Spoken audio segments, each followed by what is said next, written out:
den Titel des nächsten Programmpunktes gelesen hat, weiß, wir wollen auch hoffnungsvoll in die Zukunft gucken, wenn wir jetzt über den Freedom of the Internet sprechen. And for that, we're going to switch to English. And I'm very honored to welcome now on stage at the IONOS Summit 2023, Nicole Scott and Mr. Michael Monti Widenius.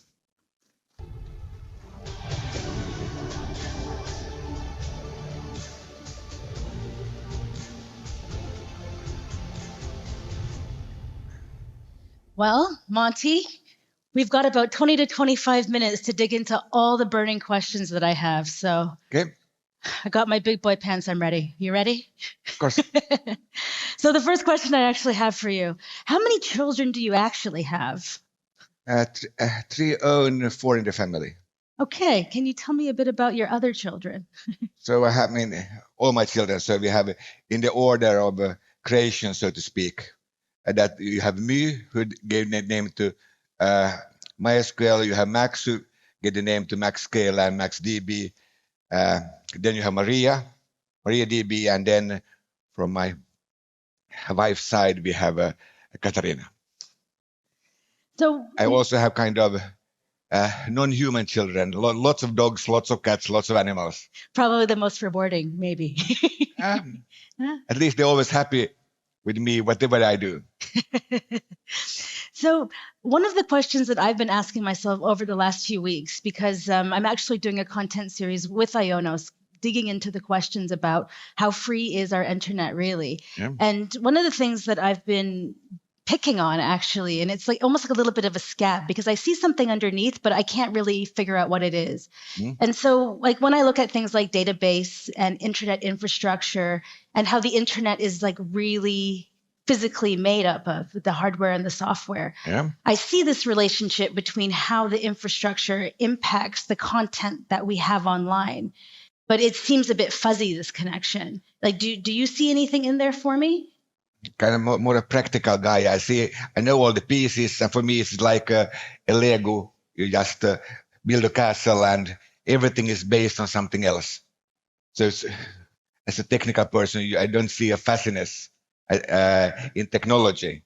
I see, but then you have lots of fuzziness how people use technology. Sometimes they use the right things for the wrong reasons, or the wrong things for another reasons. But that's just how things are. Yeah. And so when you look at emerging technologies, because now we're sort of going into this realm of how are we going to be changing the internet? This is a question that a lot of people are asking right now because we have Web3 and there's a lot of promise around how they're going to fix the internet. Do you have any thoughts about how like the decentralized nature of Web3 versus the centralized nature of what we have now?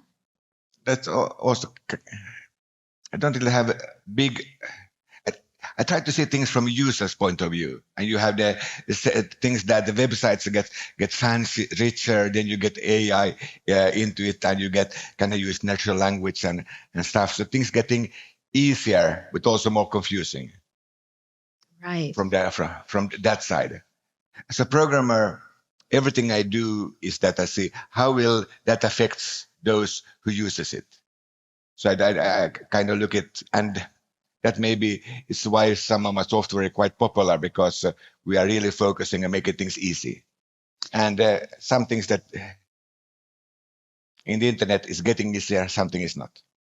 And so do you see Web3 like taking hold? Do you think this is going to be a new emerging technology that becomes widely adopted? Actually, I'm not 100% sure what you mean with Web3. Exactly. Do you mean that we are going to more natural search instead of searching for keywords?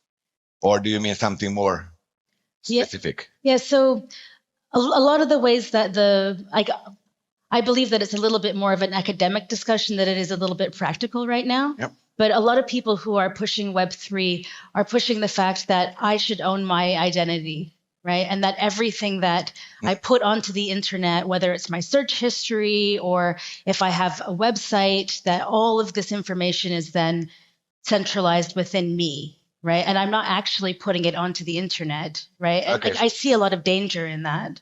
Okay, so you are more interested in the privacy aspect of the internet. Yeah. Okay, so the problem is the sharing. You are sharing a lot of things even when you don't know, which is kind of a little bit disastrous. I basically never click on ads. I don't ever want to have ads. It's impossible to do that because that's how lots of companies earning money. And so I do let them monitor because I don't care about ads. But I still think it's totally wrong that some companies can see everything I do, know more about me than even myself. So I think that's the GDPR in Europe is a big step forward, but we also need to do it much harder to ensure that things can't move from one platform to another one. But there we need more legislation. Yeah. So another trend that I'm starting to see within like the larger discussion online is that a lot of companies are switching their narrative a little bit right now, because a lot of big tech companies used to be more advocates of open source, and now they seem to be switching their narrative to advocates of open standards, right? And so this almost seems to be like a slight shift in the way that a lot of these big companies are proposing that we move forward in, I believe, in a different way. In some sense, it's the same thing. In some sense, it's a different thing. So the thing is that open source, that just means that it's freely available. You have lots of freedom using it. Standard just says that how the program should operate. Just because it's open source doesn't mean it's a standard. And I think that standards is good because that forces also open source and commercial to do an interface that everybody can share. So it actually makes things more free. So do you think that this move towards kind of like a more open standard way will increase the democratic nature of the internet, where people will be able to more people will be able to access it easily? At least, so standards is for developers, and the more standards we have, so that ease that things get. Just look at, for example, you have Open Office, and then you have PowerPoint. They kind of should operate together. They don't really, because there's no standard. There actually is a standard that Microsoft has agreed to, but they're not following it. So just because you're standard doesn't help if you don't force all players to do that. USB-C is also kind of becoming a standard in Europe, and we are forcing the Americans to adapt to it, which makes things easier for everyone. I hate to have lots of cables when I travel. Same, I agree with you. So standards is good, and there's no conflict. It's just a question that forces both open source and closed source to work better together. So now, when we look at open source, I feel like there's becoming more and more gray areas, right? You know, about influence and control within the code from companies trying to maybe influence what's happening with open source. But that's always been the case. Yeah. So the open source basically just means that you have a group of people who's driving the project and keep it open. And then you have anybody can participate. Linux is probably the best examples where you have thousands of companies participating into developing it. So it becomes better for everyone. And that's the same thing I'm doing with MariaDB. That's why I created the MariaDB Foundation to allow companies like Amazon, Google, Facebook, or anyone just to participate on one project and making it better instead of doing what people tried to do in the past, looking at open project and then making your own version of it and make it closed so you can earn money on it. Of course, everybody needs to earn money, but it's good to have a base that is free. And that's what I'm working on. And so can you tell us a little bit more about the process for exactly how you're balancing all of these different kind of like pressures?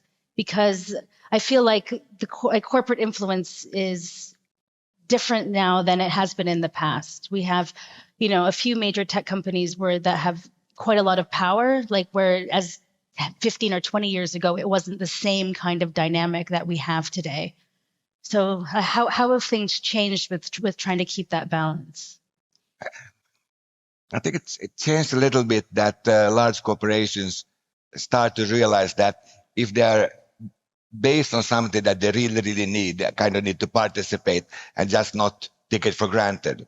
So that's what I'm actually working with IONOS, is that I'm creating a new extension to MariaDB that will make it much easier for SaaS providers to have much more tenants on the same hardware. So instead of having 100 tenants, you'll be able to have 1,000.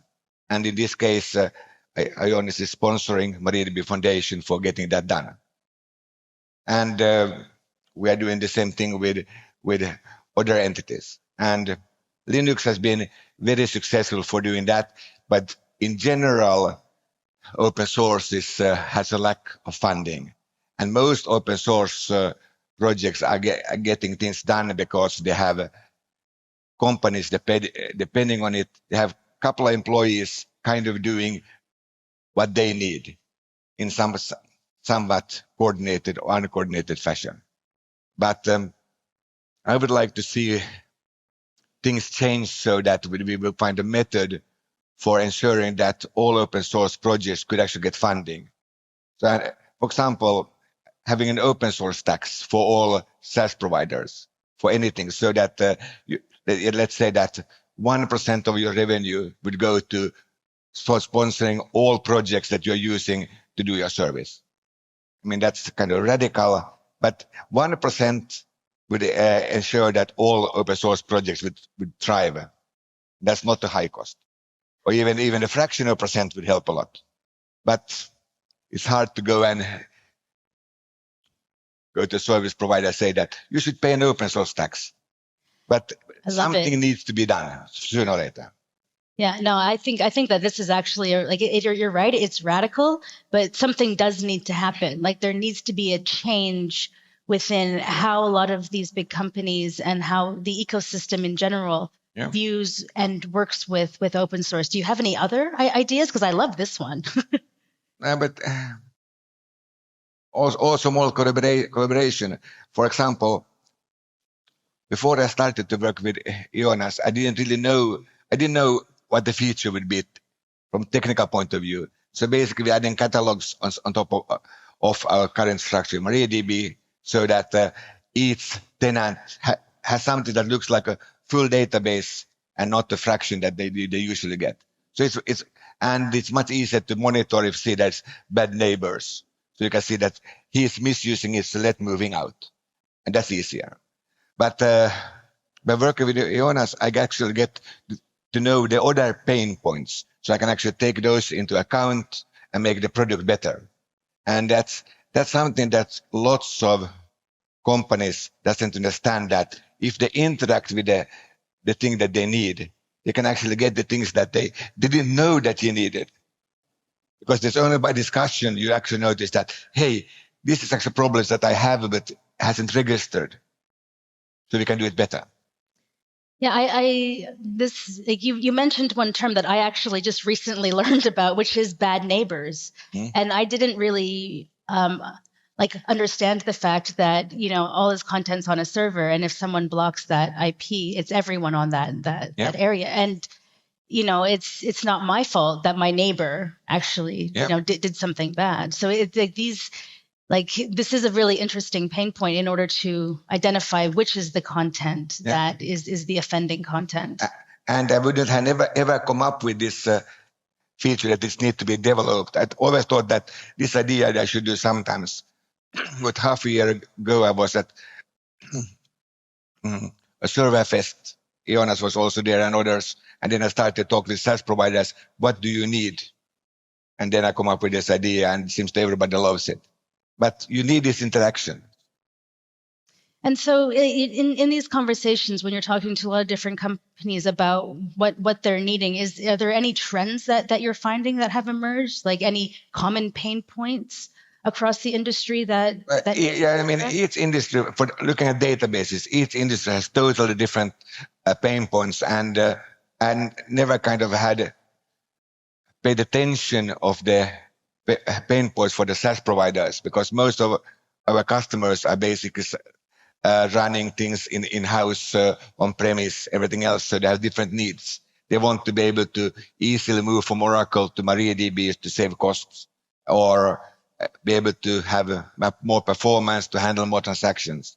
With the SaaS providers, it's kind of different. You want to have a massive amount of users on the same hardware and manage those and be able to make everybody happy. That's totally different.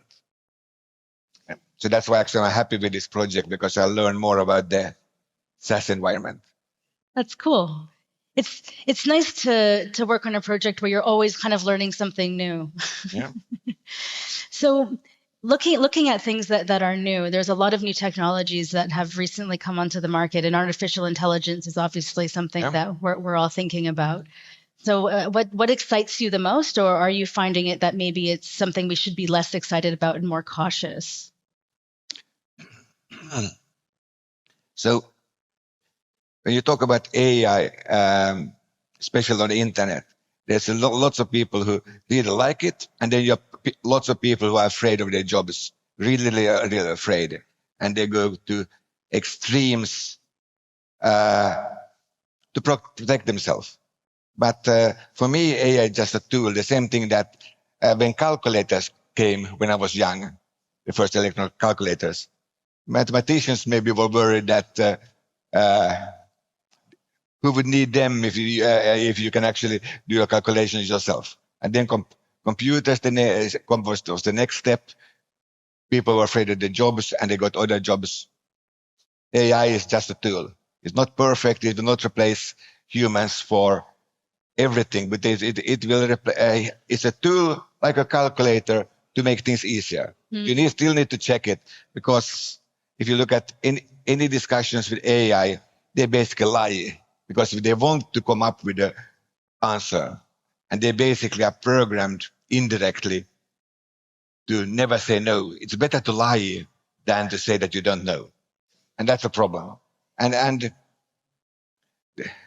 there are also lots of controversial things that we should not allow AI to do what humans do, because if we allow them to do that, they may become better than we. Yeah. And I say this is just one step of the evolution. I think that the same way that the saying that you are standing on the shoulders of giants. Mm-hmm. No, we have bigger giants that we can stand on to make humankind better.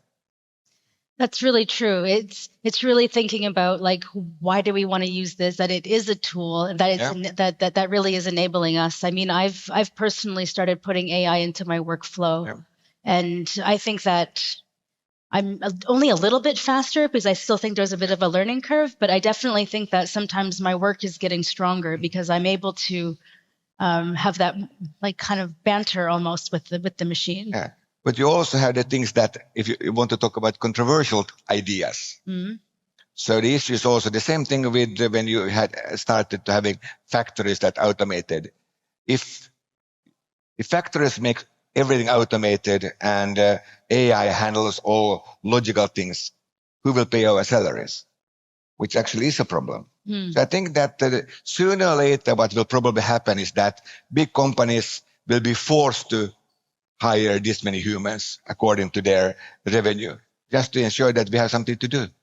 Because I don't think it's good for us to just lying on the beach and do nothing, because that's when the AI will take over. Absolutely. I mean, I feel like you're also a person who just finds the energy to continue making new projects and to continue moving forward. So, and I think that it's like your projects are getting more and more interesting as well as the years go by. Yeah, I'm still programming. I love to solve things. I go to customers, look at the pain points, go and work with a team and solve them. And a lot of the work I do myself. Of course, you need to delegate. You can't do everything yourself. And that's actually something that a lot of programmers have a problem with. I can do it faster than anyone. But and that's actually something a lot of programmers think. The problem is that if it's really big scope, you can do anything faster, but you can do the whole thing faster. So you just need to learn to delegate. And both to humans and AI for the simple things, to the humans for the complex things.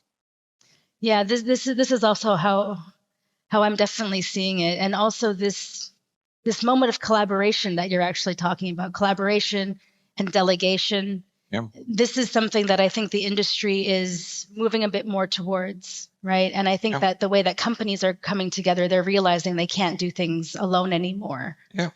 And that's also why they should participate with open source. Yeah. And actually, as we're sitting here talking, I really like this idea of an open source tax. Yeah, me too. Like, how do you think we could actually make that happen? Let's say if a couple of big SaaS vendors would say that we are supporting open source, and for example, let's just say that you will support MariaDB. You will basically, and you should of course do it for all databases, but I take MariaDB as an example. That if you use MariaDB as a server, we will increase your cost €1 a year, and that goes to the project. €1 a year for all MariaDB instances, we would have more money than we need, or we could hire 50 people. And that would, and I don't think the customers would even or disagree that they pay €1 extra. It could even be also divided to all the databases, to the Linux and everything else. So it's not, and that if you do it that way, there's no extra cost for the SaaS providers. None. That's a question about doing something good. So that would be one way to do that. And if we could get a couple of SaaS providers to buy this idea that we want to give back, everybody else would be ashamed. Yeah, that's actually a really good way forward. I'd also like leading by example as well, right? And I think that the current climate today also is encouraging of good behavior. So it could be a good time to sort of make these kinds of moves. So why do you think that open source is important for democracy on the internet, or a free and open internet? So there's lots of people who have told me that if you wouldn't have the 4 original pillars in LAMP, Linux, Apache, MySQL, and PHP, and Perl, and Python, you wouldn't have the internet like you have it today. We basically created the internet, those 4 pillars, and they are still important. And the same thing for the next generation. If you have one big entity to have full control of everything, you will have no control yourself. Like Google. Google has full control of search, more or less. More or less. And there's almost impossible for anybody else to take over it. And it would be much better that if the search would be free. Yeah. Actually, the first search was free, Alta Vista, when it came out a long time ago. That was totally free. And they couldn't make money on it because they didn't know how to make money of it. I think that this is one of the problems that we just keep trying to solve. I mean, you mentioned earlier that open source does have a problem with funding. Yep. Right. But Google definitely doesn't have a problem with funding because they're advertising based, but they're shaping the way that content is being found online based around money. Yeah. Right. And these two things are, well, like money shouldn't be the reason why a lot of these things happen, especially when it comes to accessing content and information. Yeah. Right. But it's how do you see that we can maybe come to a middle ground, or do you think they're just too far now? I mean, you always have the problem. Companies want to make money and they want to make the money with the least possible cost. Fortunately, open source is so costless, so they use it. But the thing is that if they never give back, sooner or later, it will be not good enough for what they need. So they need to put money in as an investment for the future. And almost everybody ignores that. Personally, I for those software projects that I use daily for doing things, I'm contributing myself actually with money. If there's something that we have donations that I use regularly, I donate. Companies should do the same. Yeah, that's always something that never really sat really well with me. When you look at all of these big companies and they're using open source for the base of their proprietary software, how Do you think that we could just not allow that to? No. The whole idea with open source is it should be free. So when I created MySQL, we made it free from the beginning because I believed in open source, and I believe back then, like now, that it's a better way to do software. And we created a license that was such that 999 could use it for free, and one would have to pay. And we kind of made it intentionally so because we wanted to be able to do free software full time. So we needed to have something to force a small portion to pay. And that 1 in 1,000, that was 1 in 1,000 paying was true for the whole lifetime of MySQL. That's how we got a company that was sold for $1 billion to Sun. And with MariaDB, we are trying to do also totally committed to open source, but we need to have something to force a small portion to pay. Or if you could have a tax, then we wouldn't need that anymore. Mm-hmm. It's really interesting. So I'm going to end with one last question. Now, apparently, you're quite the cook. The people who are at my place eating, they usually come back. Yeah? We put it that way. Yeah. So what are some of your most famous dishes? The thing is that I basically try to do a little of everything. I do Finnish food, I make Asian food, Spanish, anything. I like to go to restaurants, get ideas and do that. But probably the food that people actually travel distances to do is a kind of a gravlax that is also grilled. But it's done a little bit different. And that's some people say it's extremely good. Worth the travel to get it. And that's kind of the best recommendation you can get for any restaurant or cook. And do you have a favorite German dish, since we are in Berlin? If I had in a German, or if I make German dish. No, which is your favorite German dish?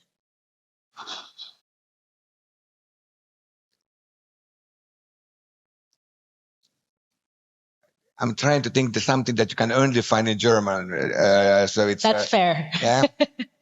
I mean, lots of dishes are